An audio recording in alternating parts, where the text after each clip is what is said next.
Good evening sir. Good evening sir. Good evening sir. बैठिए। Thank you sir.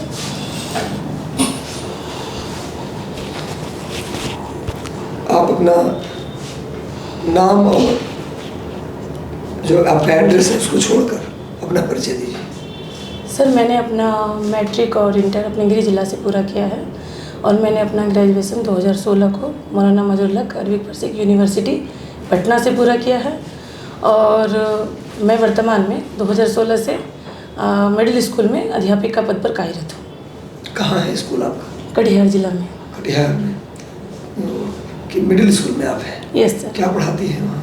Sir मेरी नियुक्ति 1 to 5 के लिए हुई है, तो सब्जेक्ट्स वाइज जो मुझे प्रोवाइड किया था गुड। उर्दू आपका विषय है? Yes sir. उर्दू ऑनर्स है आपका? Yes sir. उर्दू के कुछ पोएट का नाम बताइए, कवि, भारत के कवि बताइए जो उर्दू से, शायर का नाम भी बता सकते हैं आप? सर मिर्ज़ा गालिब साहब हैं और एक दाग दहलवी साहब हैं। अच्छा। फिराक गोरखपुरी हैं। अच्छा, फिराक गोरखपुरी। यस। गोरखपुरी क्यों नाम मिला है उनका? वो गोरखपुर से थे तो उनका तखल्लुस है सर, गोरखपुर। गुड। यस। अच्छा, हिंदुस्तानी लैंग्वेज क्या है? सॉरी सर समझ नहीं। हिंदुस्तानी लैंग्वेज एक है, यस एक सर। शब्द दिया गया हिंदुस्तानी। Yes sir. हिंदुस्तानी भाषा यस सर। ये क्या है?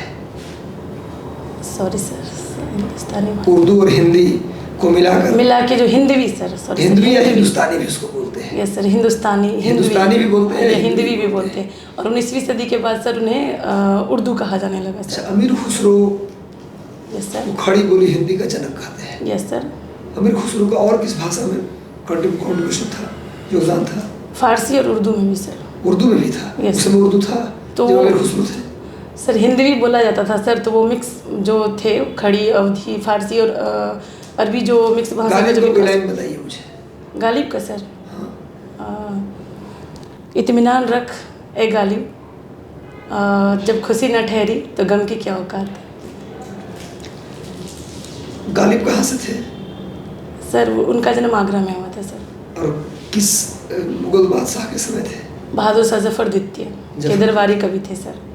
अच्छा, हिस्ट्री आपका ऑप्शनल सब्जेक्ट है? Yes sir. गुड। अच्छा, एक प्रश्न है कि पर्सनालिटी से तुलना नहीं करना, नरेंद्र मोदी की तुलना करवा रहा हूँ, पर्सनालिटी से नहीं करना है, उनके कार्यों से करना है। जो पब्लिक में जो कार्य कर रहे हैं प्रधानमंत्री जी, यस सर, उनके कार्यों की तुलना सल्तनत काल के एक राजा से करना हो, सल्तनत का, मुगल नहीं, सल्तनत से। हाँ, तो किस राजा से आप ज़्यादा नज़दीक पाएंगे? कामों को, काम फिर पूछेंगे भी आपसे कौन कौन से काम है जिसमें आप तुलना कर रही हैं। पहले बताइए कि आप किससे तुलना कर रहे हैं मोदी जी का? कोई एक राजा का नाम बताइए जिसे काफ़ी करीब पाते हैं आप काम को लेकर, not personality. Firoz Shah Tughlaq sir. कैसे? सर उन्होंने अनुवाद विभाग बनवाया जिनमें जो भी हमारी, तो मोदी जी भी अनुवाद विभाग बनवाए हैं? सर वो एक भारत श्री योजना चलाए हैं जिनमें सारी पांडुलिपियों को उन्होंने सर्वेक्षण और दूसरा सर इन्होंने नहरें और बागान का निर्माण भी करवाया है। तो माननीय प्रधानमंत्री जी भी तीसरा जितना भी सर मरम्मत कार्य भी करवाए सर इन्होंने। चौथा? सॉरी सर, जीएसटी टैक्स 24 प्रकार टैक्स को उसने 4 टैक्स में बदला, सारे टैक्स को मिला के जीएसटी बना। जीएसटी एक ये हो गया। Yes sir. यस। दूसरा आप कर सकते हैं तुलना की, 300 शहरों का निर्माण करवाया, 100 स्मार्ट सिटी की बात कर रहे हैं, तो इसको कर दीजिएगा। बाकी जो आपने कहा कि मरम्मती कर, वो तो सभी प्रधानमंत्री करवाते हैं, कहीं ना कहीं मरम्मत। कॉमन जवाब नहीं, स्पेशल जवाब हम चाह रहे थे। Yes sir. Yes sir.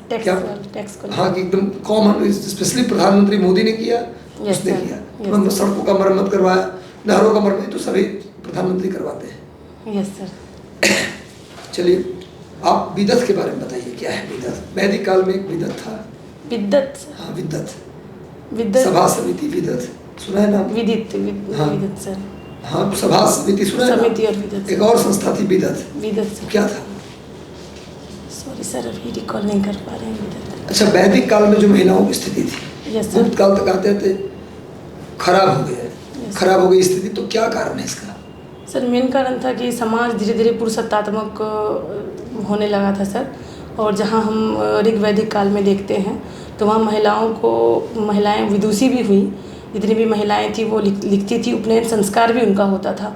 लेकिन जैसे जैसे उत्तर वैदिक काल आया तो उनको वहाँ पे रोका जाने लगा, सभा में भी वो शामिल नहीं हो सकती थी। उपनयन संस्कार आपने कहा क्या है? सर लड़कियों और लड़कों का उपनयन संस्कार है क्या? सर एक विधि होता है सर। क्या विधि है? सॉरी सर, नहीं बता पाएंगे अभी सर। आप जनेऊ जानते हैं? एक धागा जनेऊ होता धागा है पहनता जो है। पुरुष पहनते हैं पूरा नीचे तक, बड़ा सा धागा होता है, तिरछा पहनते हैं। Yes sir, yes sir. वही जनेऊ धारण करते जनेऊ हैं, धारण करते उसी हैं को सर। बोलते हैं उपनयन उपनयन संस्कार। संस्कार, यस सर। अच्छा, आप बताइए मुझे, आपका हॉबी है waste to wealth decoration. Decoration में क्या करते हैं आप? सर बेसिकली मैं TLM बनाती हूँ बच्चों लोगों के लिए, टीचिंग लर्निंग मेथड। क्या बनाती हैं? जैसे फ्लिपकार्ट के डब्बे आते हैं ना, तो उनको मैं बच्चों को देती हूँ गाड़ियाँ बनाने के लिए, बनाओ जो आप नवाचारी सोच विकसित करने के लिए उन्हें देती हूँ। साथ में मैं भी बनाती हूँ, वेस्ट मटेरियल चीज़ को अपने घर से ले जाती हूँ, उन्हें बताती हूँ सर। चलिए ठीक है।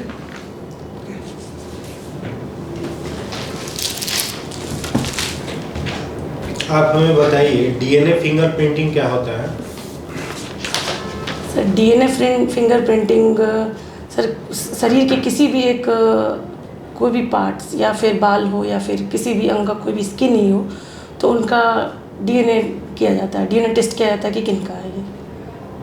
अच्छा, क्राइम कंट्रोल करने में इसका कुछ उपयोग किया जा सकता है? Yes sir. कैसे किया जाएगा? अगर कोई रेपिस्ट महिला है, मतलब जिनके साथ रेप हुआ है, तो अगर उनके शरीर पे किसी का बाल या फिर नाखून का दाग लग जाता है तो उनको वो सैंपल के तौर पर इनका उपयोग करते हैं, तो पता चलता है सर ये जिनका। अभी जो चंद्रयान भेजा गया था, यस सर। उसे कौन से लॉन्च व्हीकल से भेजा गया था? सर उन्हें भेजा गया था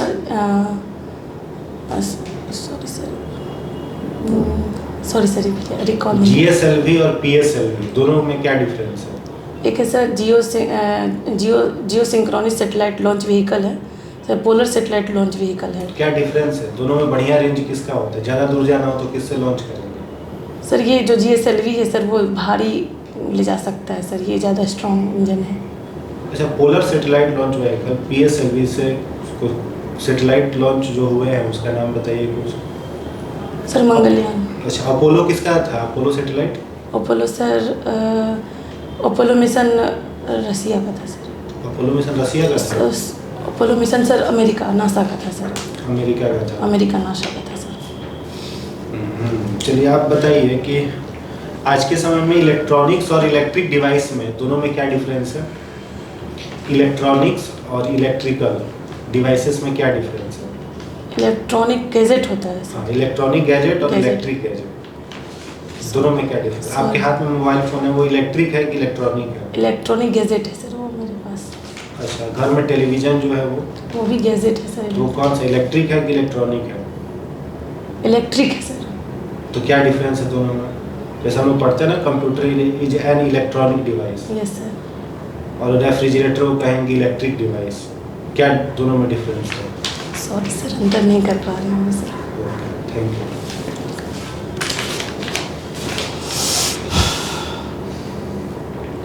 गुलसफा परवीन, ऑप्शनल सब्जेक्ट है आपका हिस्ट्री। Yes sir. अच्छा, तो प्राचीन इतिहास में एक वंश को स्वर्ण काल कहा जाता है। Yes sir. गोल्डन किसको कहते हैं? गुप्त काल को सर। क्यों कहते हैं? क्योंकि बाकी काल की तुलना में इनमें कई सारे विकास देखे गए।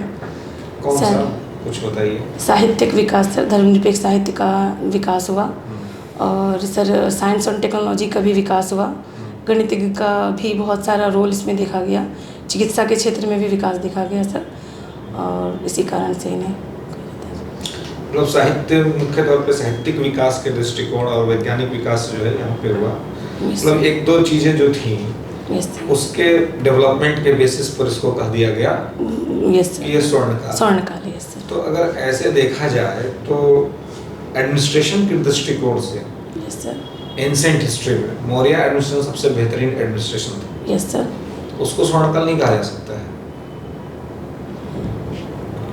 क्षेत्र भी बहुत बड़ा था उस समय इंडिया के पास, और इतने बड़े क्षेत्र को बेहतरीन प्रशासन के द्वारा शासित किया जाता था।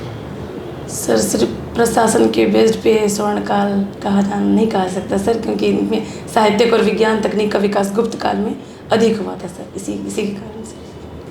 ठीक है। अशोक और अकबर, यस सर। इन दोनों में 2 समानताएं और 2 असमानता बताइए। अशोक और अकबर में सर, अशोक जब सत्ता में आए तो इन्होंने भी साम्राज्य का विस्तार किया, अकबर ने भी साम्राज्य का विस्तार किया।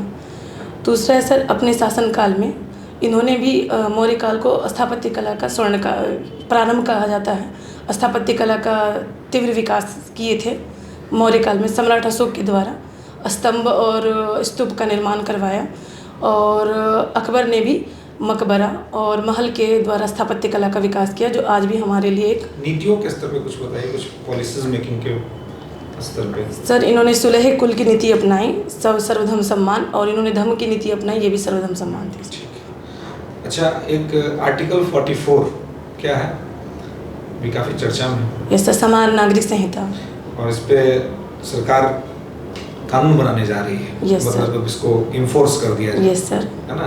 यस सर, और सुप्रीम कोर्ट भी बहुत बार सरकार को कहा है कि भाई आप इसको एग्जीक्यूट करिए। Yes sir. तो अगर आर्टिकल 44 को एक्ट के तौर पे एग्जीक्यूट कर दिया जाता है, यस सर। तो क्या लगता है आज डाइवर्सिफिकेशन खत्म हो जाएगा?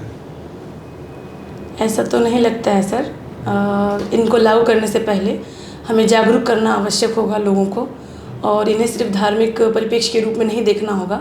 और अगर हम इन्हें धीरे धीरे लागू करें, लोगों को जागरूक करके, विशेषकर जो अल्पसंख्यक हैं उन लोगों को ये एहसास दिलाए कि उनके किसी भी अधिकारों का हनन नहीं हो रहा है, तो मुझे नहीं लगता है कि सामाजिक कोई ताना बाना बिगड़ने का कोई खतरा है। आपको नहीं लगता है कि वर्तमान की जो सत्ता पार्टी है जो केंद्र में रूल कर रही है, उसका थोड़ा सा इस प्रकार का एक ये है कि मतलब कुछ जो अल्पसंख्यक समुदाय हैं देश के, उनको सशंकित रहते हैं इनको, मतलब इस पार्टी के जो कार्यशैली है उसको लेकर के। तो आपको नहीं लगता है कि अगर इसमें कुछ अच्छा करने का प्रयास भी करेगी सरकार, तो अल्पसंख्यक समुदाय थोड़ा असहज महसूस करेगा और उसको लगेगा कि भाई कुछ, जैसे कि हमने देखा था 2019 का जो सिटीजनशिप अमेंडमेंट एक्ट आया था, तो कुछ इस तरह की स्थितियां बनी थी देश में। Yes sir. तो कहीं ऐसा ना हो कि वैसा ही सिचुएशन एक बार फिर से बन जाए आर्टिकल 44 को लेकर के।